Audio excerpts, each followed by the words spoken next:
I want to start by apologizing for any mistakes I might make during this reflection. And maybe by the end, you might appreciate them. I follow a YouTube, you can just stop sharing this screen now. Yeah. I follow a YouTube creator, Phil Henley, who analyzes live and studio recordings, exposing how auto-tuning and pitch correction can strip a singer's voice of its raw emotion. He recently highlighted Billy Joel's 2024 Grammys performance of his new song, Turn the Lights Back On, noting that while not pitch perfect, it was far more expressive and authentic than its pitch-corrected studio version. You know that distinct Billy Joel sound. Lately, Henley has been uncovering another layer of perfectionism. Singers like Taylor Swift, who during her record-breaking Eras tour appeared to be miming entire performances to pre-recorded tracks by syncing the videos from different cities, Tokyo, London, Sydney. He found that every note, every pitch, every phrase was identical down to the millisecond. It was flawless, but was it real? This isn't new. Lip syncing has long been used in TV performances.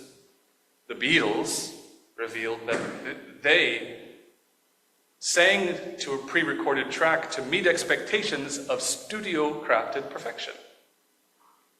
But when fans pay thousands to witness live artistry, only to receive a pre-recorded illusion, we have to ask, why do artists feel pressured to project flawlessness at the cost of authenticity? Our logical brains know that no human voice can endure 3 hours of back-to-back performances night after night without strain. Even opera houses, like the Metropolitan Opera and the Palm Beach Opera, stagger lead singers to allow for recovery. Yet, we want to believe our favorite artists are superhuman. And so, we buy into the illusion. But here's what fascinates me most. We don't just accept perfection, we demand it. And in doing so, we set up impossible expectations, not just for celebrities, but for ourselves. So I ask, what can we learn from this? How often do we trade authenticity for the illusion of perfection? And what might happen if we chose imperfection instead? When I was a child, they called me Oops, I'm Sorry Boy. It was a nickname I carried through my youth. Not one I chose, but one that stuck. One night I even carried a pot of spaghetti sauce, missed the entire table, and dropped it to the floor in slow motion.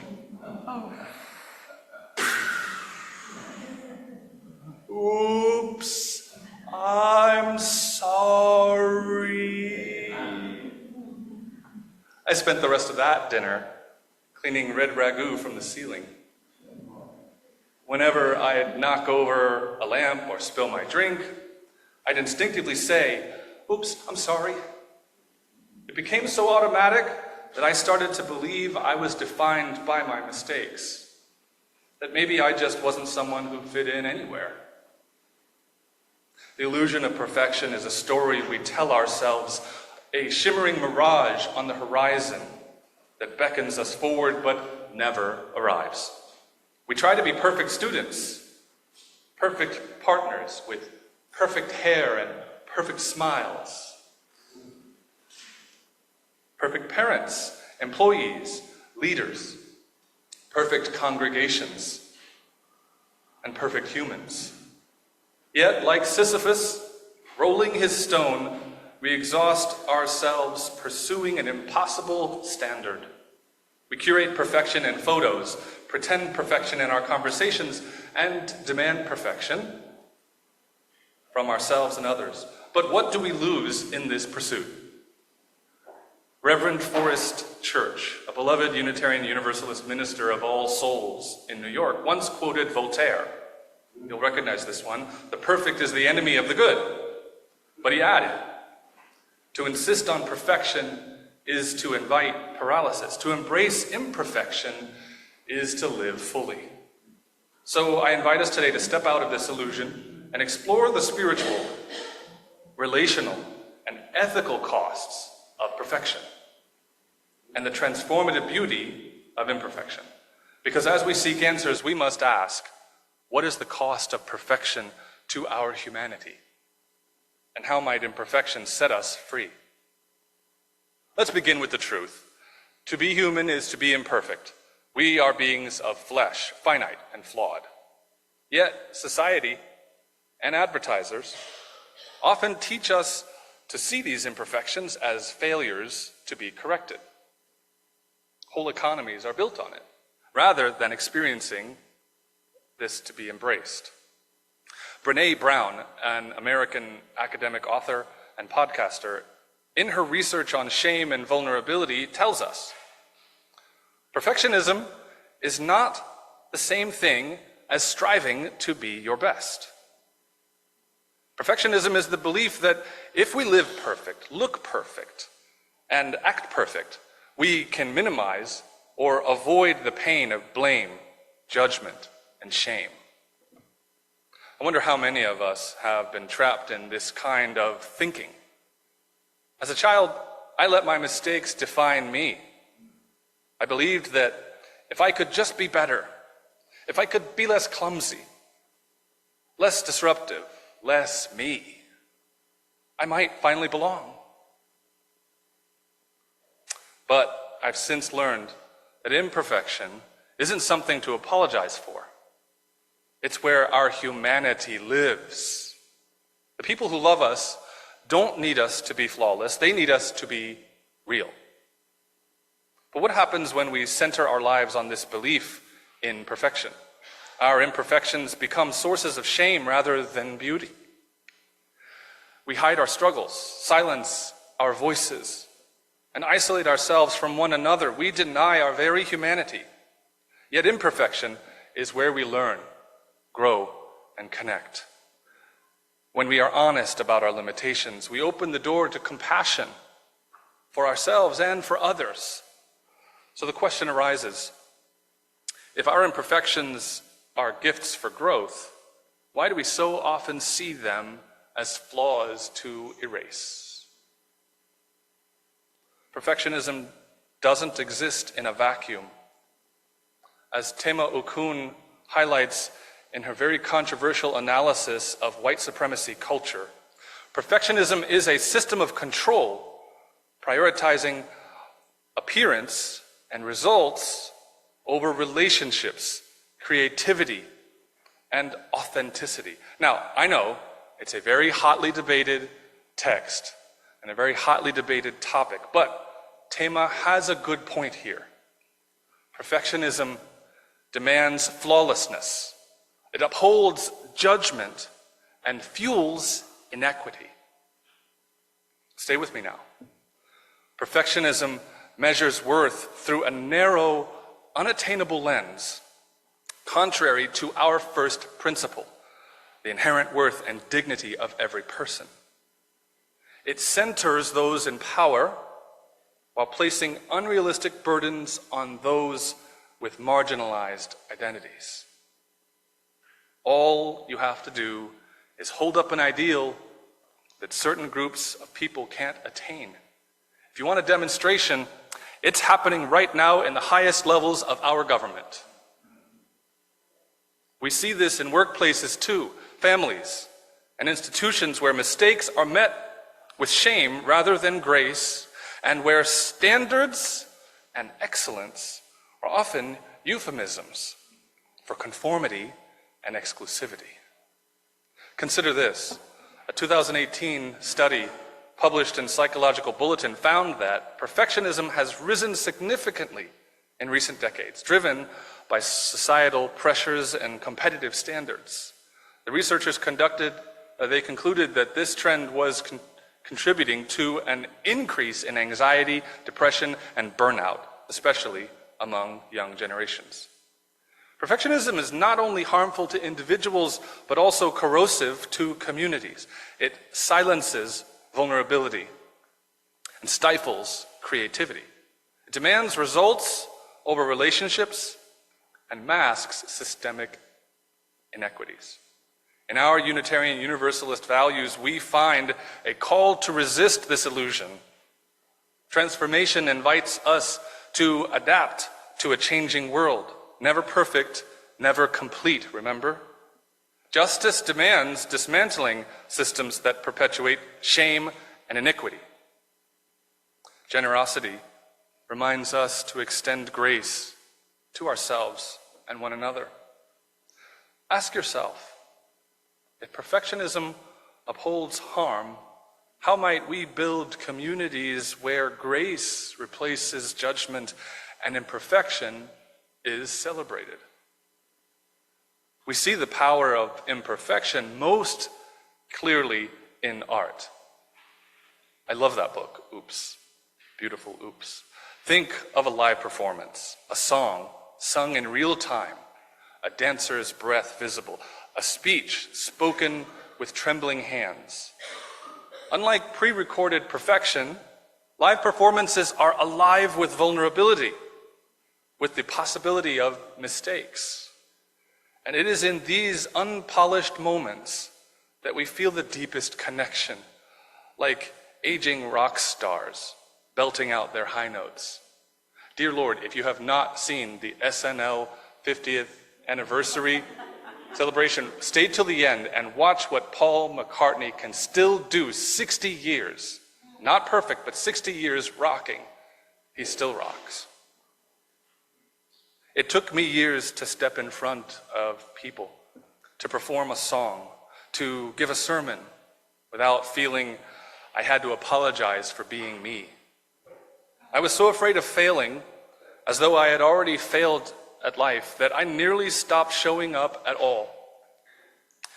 But the first time I truly let go and just sang, not perfectly, but from the heart, I realized that imperfection is not something to fear. It's where connection happens. It's where we happen. In her reflection on authenticity, Reverend Victoria Safford, author and UU minister, writes, "Our lives are not rehearsals. There is no perfect way to live or to love. There is only this moment, this imperfect now, to show up fully and offer what we have. Like the singer who cracks a note, or the speaker who stumbles over a word, our lives are not perfect performances. They are real, raw, and unrehearsed. Perfect scores might impress us at the Olympics, but it is imperfection that connects us in fellowship, because it reminds us that we are not alone. What if we lived our lives as live performances, embracing the truth that beauty lies not in flawlessness, but in authenticity? What would change if we showed up with our whole imperfect selves? Unitarian Universalism calls us into a transformative relationship with change, imperfection, and growth. The transformation value in Article 2 states, we adapt to the changing world. We covenant to collectively transform and grow spiritually and ethically. Openness to change is fundamental to our Unitarian and Universalist heritages, never complete and never perfect. This is a bold spiritual call. It asks us to embrace the unfinished nature of our lives and our communities, to let go of perfection and lean into the messy, beautiful work of becoming. Because transformation is never about arriving at some perfect endpoint, it is about being open to what comes next. In our lives, imperfection offers us the chance to learn, to heal, and to connect. It teaches us humility courage, and love. As a congregation, Imperfection allows us to build and repair relationships of trust, accountability, and grace, practicing generosity toward one another as we stumble and rise together. So let us ask, what would our lives and our world look like if we embraced imperfection as the sacred foundation of transformation? As UUs, we pride ourselves on embracing inclusion. We put up yard signs that declare, all are welcome here. We march for justice. We write statements condemning injustice and proclaiming our commitment to equity. But what happens when our actions contradict our values?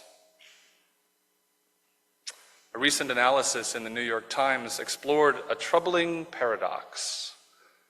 In the most politically progressive states, where Democrats hold power and control policy in all levels, many of the social issues that they claim to oppose are in fact worsening. Economic inequality is growing. Housing affordability is plummeting. Educational gaps between rich and poor children not narrowing, widening. Yes, these issues are influenced by multiple factors, I know.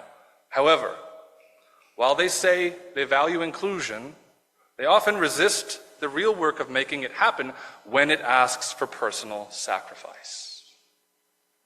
It reveals what matters more. In California, overwhelmingly liberal communities vote against affordable housing developments in their neighborhoods, their property values. In Illinois, wealthy blue towns use property taxes to fund their own high-quality public schools while poorer districts struggle. Their kids. In Washington state, one of the most progressive states in the nation, the tax system is the most regressive in the country, where poorest families pay a higher percentage of their income than any other bracket. Their piece of the pie. So-called liberal hypocrisy is not just a timely political scapegoat issue, it is a spiritual one. It is the question whether we truly live the values we espouse, or whether in the name of perfection, we construct an illusion of justice that makes us feel good, but does not demand change. There's a word for it that may or may not apply. It's called performative justice.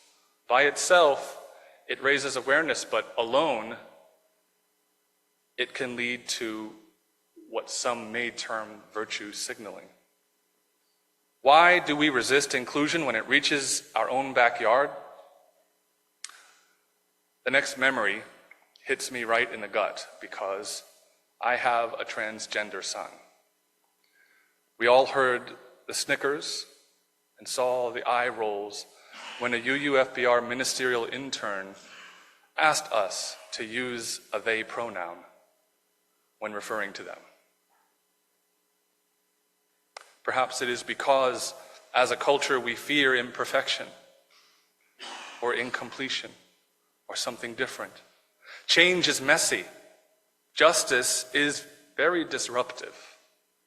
Inclusion is not just an idea, it is an action that reshapes communities, institutions, and relationships. Perfectionism can be a form, of self-protection. We see this in white liberal enclaves that value diversity in theory, but hesitate when it comes to integrated schools, affordable housing, and economic redistribution. As Brené Brown teaches, perfectionism is not about self-improvement. It's about earning approval. It allows us to maintain an idealized self-image, one where we are good people without having to do the vulnerable work of transformation. But justice is not about self-image. It's about reality. and reality is imperfect. If we are to be true to our values, we must learn to embrace the discomfort of change and the imperfection of progress. We must sacrifice our self-image and our need for approval and stop blaming diversity. Stop blaming diversity. Well, if we all just felt the same and looked the same and thought the same, we wouldn't have these problems. Unitarian Universalism, though, calls us into what Article 2 describes as a covenant to transform and grow spiritually and ethically. This is not a call to appear perfect.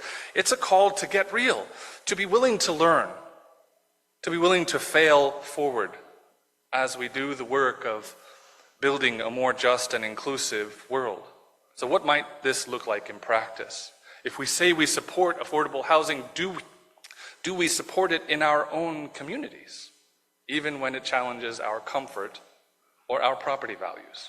If we believe in equitable education, do we work to reform school funding systems that privilege some while excluding others from our children's schools? If we want to dismantle systemic oppression, do we examine the ways we unconsciously benefit from or perpetuate those systems?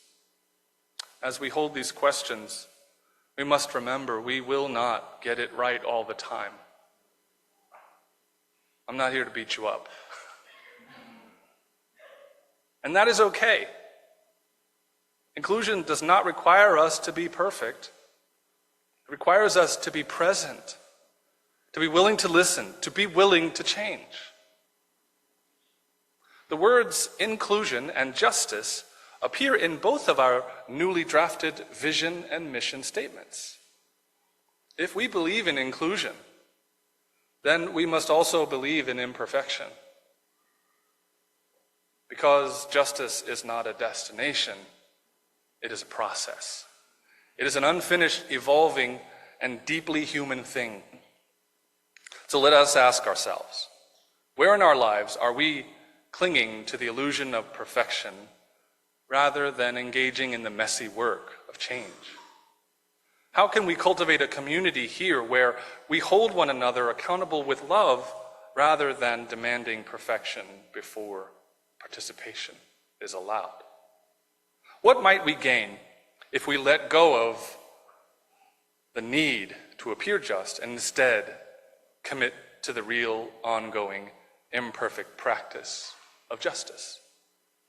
It's kind of why we belong to institutions like people engaged in active community efforts, doing real justice. I leave you with a poem by Leonard Cohen, who reminds us of the beauty found in imperfection. Ring the bells that still can ring. Forget your perfect offering. There is a crack in everything. That's how the light gets in. What light might shine through the cracks of your life if you let it in? Beloved friends, perfection is an illusion.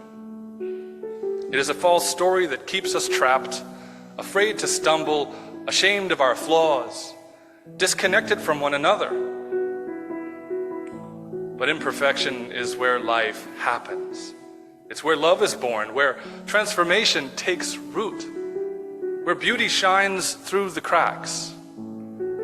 Where in our lives do we feel like, oops, I'm sorry, boy? What would it look like to let go of the need to be perfect and just show up as ourselves? How would it feel to finally let go of the perfection we require of others, the judgment that they must live up to our so-called standards, and accept them for who they are and who they want to be? That is the heart of inclusion. That the human thing to be. And that is the invitation before us today. If we accept the invitation, then no one would be too late, too loud or too underdressed. They wouldn't smell of food that we don't eat.